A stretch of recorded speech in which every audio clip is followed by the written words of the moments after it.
Penyelenggaraan KTT ASEAN ke-43 tahun 2023 telah berlangsung pada hari ini, tanggal 5 September hingga esok di 6 September 2023 yang berlangsung di Jakarta.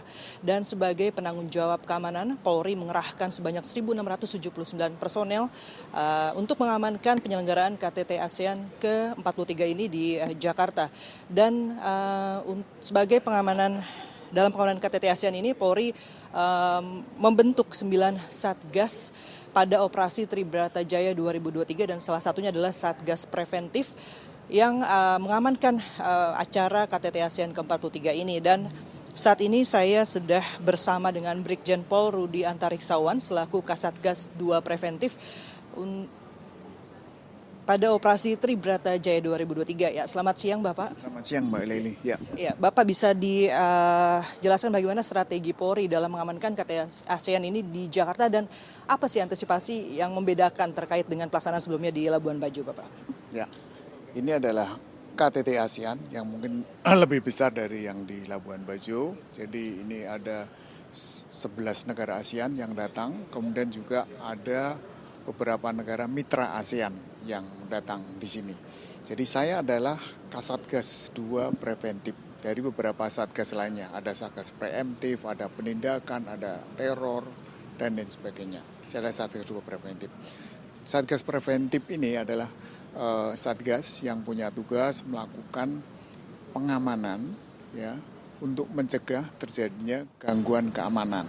Ya, ini terdiri dari beberapa subsatgas. Jadi melakukan kegiatan pengamanan baik orang, kemudian barang, kemudian tempat dan kegiatan. Nah, oleh karenanya beberapa bagian atau di bawah saya adalah ada subsatgas, ada 7 subsatgas. Yang pertama adalah subsatgas bandara. Nah, mulai dari kedatangan tamu sampai nanti tamu kembali juga, ini kita lakukan pengamanan di sana. Kasubsatgasan adalah Kapolres Bandara di sana.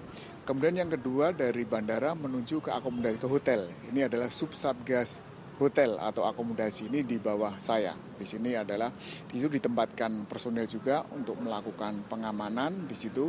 Tentunya pengamanan di ring 3. Kalau di ring 1-2 adalah pas pampres, tetapi ada juga kita yang dilibatkan ke ring 1. Contohnya adalah subsatgas sterilisasi. Mereka yang menggunakan alat untuk melakukan sterilisasi ya, baik alat-alat deteksi, kemudian juga kinen ini atau anjing pelacak kita gunakan untuk melakukan sterilisasi. Ya, jadi kasubsatgas sterilisasi ada juga. Kemudian subsatgas pengamanan objek, ya, kemudian tempat-tempat yang digunakan untuk kegiatan, misalnya di JCC nanti ada kegiatan, kemudian ada juga nanti kegiatan spos ya, yang ada di Taman Mini dan sebagainya. Kemudian subsatgas kawasan itu adalah Polres-Polres yang berada di sekitar Polda Metro Jaya. Jadi ada Polres Jakarta Pusat, Jakarta Selatan, ya, kemudian Jakarta Timur dan seterusnya. Ini adalah subsatgas kawasan. Ini di bawah para Kapolres.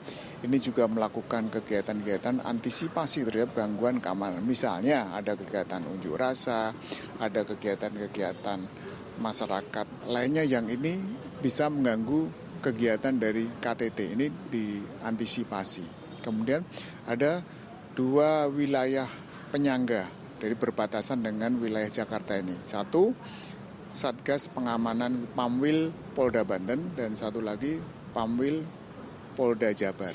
Ini juga melakukan kegiatan-kegiatan antisipasi. Jadi kegiatan Satgas Preventif adalah kegiatan-kegiatan untuk melakukan kegiatan pencegahan terhadap gangguan keamanan tersebut. Baik itu melakukan pengaturan, kemudian menjaga, kemudian juga melakukan patroli, ya, baik itu mungkin ada patroli jalan kaki, patroli berkendaraan, termasuk patroli gabungan ini, bukan hanya dengan polisi tetapi dengan TNI juga dan stakeholder lainnya. Jadi itu yang kita lakukan, kita bekerja sama melakukan kegiatan ini secara terpadu antar satgas, antar stakeholder yang ada. Begitu Mbak.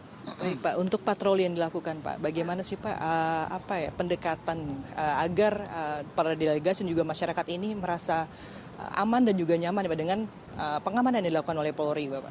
Ya, jadi kegiatan-kegiatan dilakukan masing-masing satgas, misalnya ada satgas selain satgas preventif, satgas preemptif, ini juga melakukan kegiatan-kegiatan salah satunya himbauan-himbauan kepada masyarakat, bagaimana aktivitas-aktivitas masyarakat agar bisa melakukan kegiatan yang mendukung terhadap kegiatan ini. Jadi mungkin kalau ada yang melakukan unjuk rasa, itu mungkin dihimbau jangan melakukanlah unjuk rasa pada saat ini, ya kan, bisa mengganggu. Kemudian termasuk himbauan pemerintah, ada WFH dan lain sebagainya, ini dipatuhi, ya. Kemudian juga nanti dalam kegiatan mobilitas, ya, para tamu-tamu atau delegasi ini dari satu tempat ke tempat lain, ini ada yang mengawaki, itu Satgas Pam Walrolakir. Nah, kita juga bersama, kita harus koordinasi saat kapan ini tamu akan diberangkatkan, kemudian kapan dia akan sampai, kita harus koordinasi, ya, begitu. Jadi kita saling membantu bekerja sama, begitu. Jadi pengamanan dilakukan secara humanis ya Pak ya, dan juga dengan sosialisasi yang diberikan. Lalu Pak, sejauh ini sudah dari sejak dibentuknya tadi operasi Tribrata Jaya ini, gelar operasi pasukan dari tanggal 1 hingga saat ini sudah penyelenggaraan ya Pak. Apa yang menjadi evaluasi dan bagaimana Pak pelaksanaannya Pak, pengamanan sejauh ini? Ya, kita terus melakukan evaluasi ya terhadap tentunya ke dalam, ya, bagaimana tugas-tugas anggota kita, anggota Satgas ini, apakah ada yang perlu kita